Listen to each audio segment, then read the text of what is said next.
Take a break from your busy schedule and join Harold Sala for Guidelines, a 5-minute commentary on living. Have you ever had a conversation that went something like this? "Honey, I think you're on the wrong road. I just saw the sign back there and we missed our turn about 5 miles back."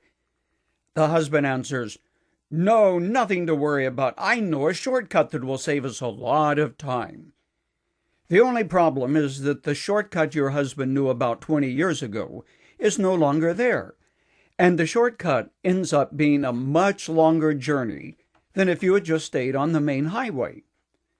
Shortcuts usually end up costing you more time and money than if you stayed on the well-traveled path.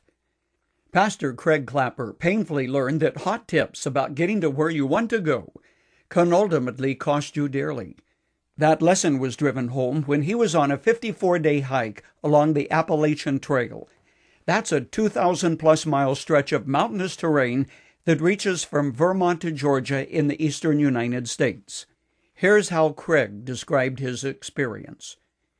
"It took a life-threatening experience for me to understand the importance of traveling right. In the White Mountains of New Hampshire, there was a significant storm.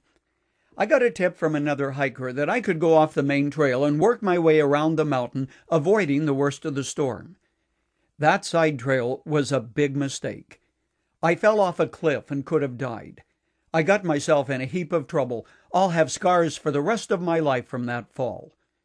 From that I learned that we must always travel right, never getting off the path God has for us." Shortcuts come in all sizes and descriptions.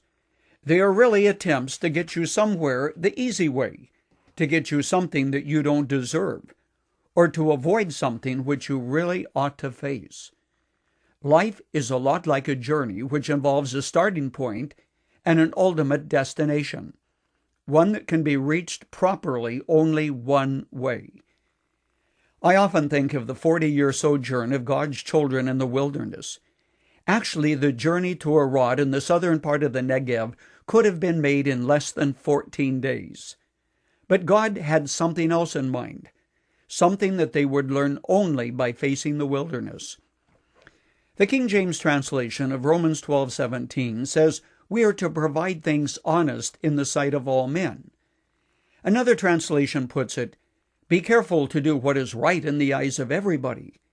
And that means avoid the shortcut, the path to what you want or where you want to go, which entails questionable means of getting there. Would you be comfortable flying on an airplane that was 98% safe, realizing that you're playing the odds, which of course are in your favor, but could capriciously let you down? Would you be just as uneasy if the inspector simply signed off on the safety record without actually seeing that repairs are made, repairs that were vital to the safety of that plane?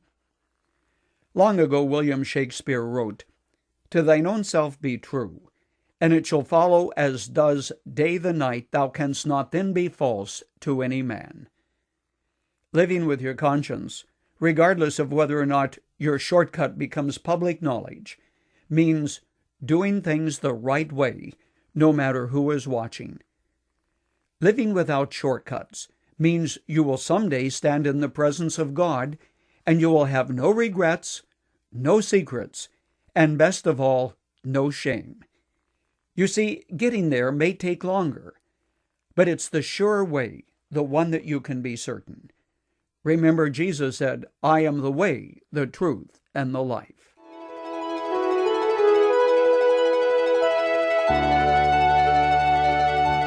You've just heard Dr. Harold Sala with Guidelines, a 5-minute commentary on living. If you would like to listen to the program again, download a copy, subscribe to our e-commentary, or view other resources, visit guidelines.org. We would like to hear from you too. You can email us at info@guidelines.org. That's info@guidelines.org. Thanks for listening, and we invite you to join us again for the next edition of Guidelines.